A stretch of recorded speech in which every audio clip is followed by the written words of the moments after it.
You manage a Power BI report called Report 1 that connects to a shared dataset. You are asked to reduce the potential for data exfiltration, specifically for this report, while making sure no other reports depending on the same dataset are impacted. What action should you take? Option A, disable dataset level sharing and content creation permissions for the underlying dataset. Option B, implement row-level security on the shared dataset. Option C, enable the setting allowing end users to export summarized and underlying data for the report.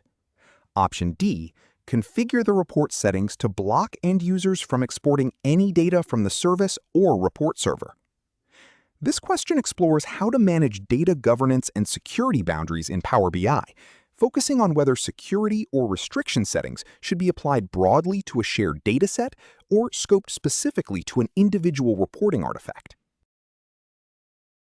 In my view, the correct answer is option D.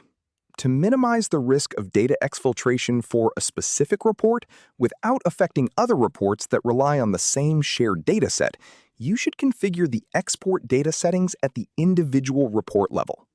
Selecting the option to block end users from exporting any data from the service or report server ensures that data extraction is blocked solely for Report 1.